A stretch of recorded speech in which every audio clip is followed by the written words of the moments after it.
Kita melanjutkan bahasan tentang 8 alasan mengapa ulama tidak menggunakan sebuah hadis sahih. Alasan pertama, kedua, ketiga, dan keempat sudah kita bahas di video sebelumnya, dan kita sekarang melanjutkan di poin yang kelima. Di alasan kelima ini, ulama itu berbeda pendapat tentang hadis itu bersifat umum atau khusus, mutlak atau muqayyadnya, dipahami secara hakikat atau secara majas. Jadi begini, jika antum misalnya menemukan sebuah hadis, maknanya A, tapi kemudian antum lihat ulama tidak mengikuti makna A tersebut, bukan berarti ulama itu tidak mengikuti hadis, tetapi bisa jadi Anda memahami hadis secara tekstual dan ulama tersebut memahami secara kontekstual. Atau antum memahami hadis itu bersifat mutlak, sedangkan ulama tadi memahami hadis itu bersifat muqayyad. Contoh hadis dalam masalah ini sangatlah banyak. Di antaranya misalnya hadis dari Anas bin Malik, "Kana Rasulullah sallallahu alaihi wasallam la yaqdu yaumal fitri hatta ya'kula thamarat." Nabi tidaklah mendatangi tempat untuk sholat Idul Fitri sampai beliau memakan beberapa butir kurma. Ketika antum memegang zahir hadis ini, setiap mau berangkat sholat Id, itu memakan kurma, maka jangan salahkan ulama yang misalnya berpendapat tidak harus kurma, yang dimakan boleh pecel, boleh rawon, boleh gorengan, yang penting makan duluan. Jadi yang dipahami di hadis ini bukan tentang makan kurmanya, tetapi makan sebelum berangkat sholat Id. Contoh hadis yang lain yaitu tentang ancaman para pemungut pajak yang masuk neraka. Bahwa setiap orang yang bekerja di bea cukai, di pajak masuk neraka, berarti antum memahami hadis ini secara zahir.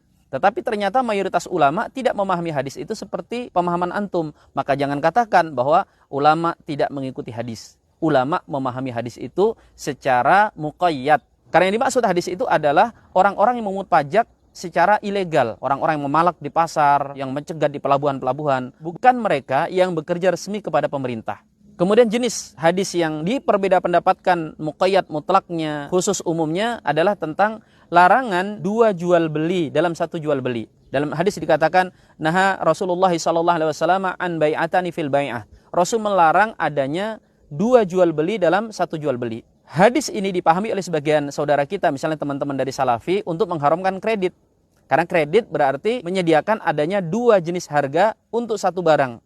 Kalau cash sekian, kalau kredit sekian. Ini kita hormati sebagai bagian daripada kekayaan khazanah fikih. Tetapi mayoritas ulama tidak memahami hadis itu sebagai larangan jual beli secara kredit. Dalam kasus ini, antum tidak bisa mengatakan bahwa ikuti hadis larangan dua jual beli dalam satu jual beli ini, tinggalkan ulama. Kenapa? Karena ulama tadi itu mereka bukan memusuhi hadis.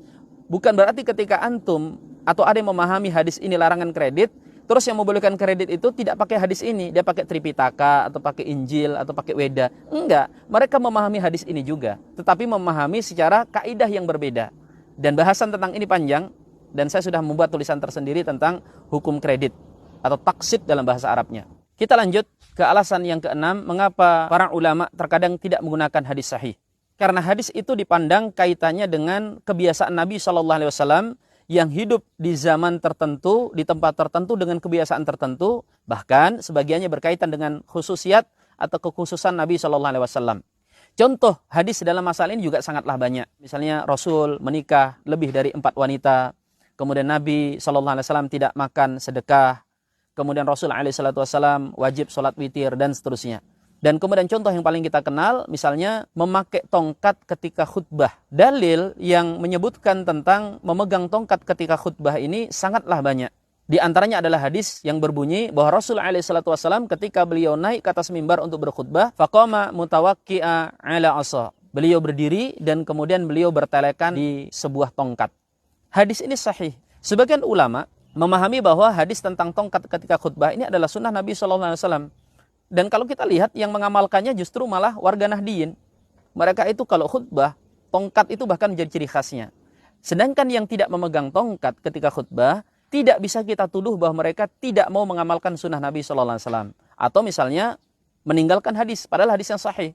Mereka memahami bahwa tongkat untuk berkhutbah itu kaitannya adalah kebiasaan Nabi SAW sebagai orang Arab yang hidup di zaman itu, yang kebiasaannya memang ketika khutbah pegang tongkat.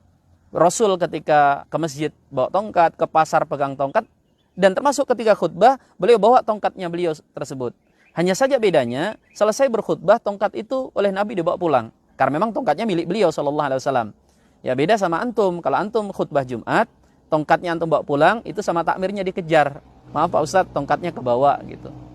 Nah itu pasti harus dibalikin, karena kalau antum tetap bawa dengan dalil Nabi kan tongkatnya dibawa pulang, ya Nabi bawa tongkat pulang itu memang tongkat beliau sallallahu alaihi wasallam. Nah antum kalau bawa tongkat itu pulang, itu bukan ngamalkan sunnah tapi maling namanya.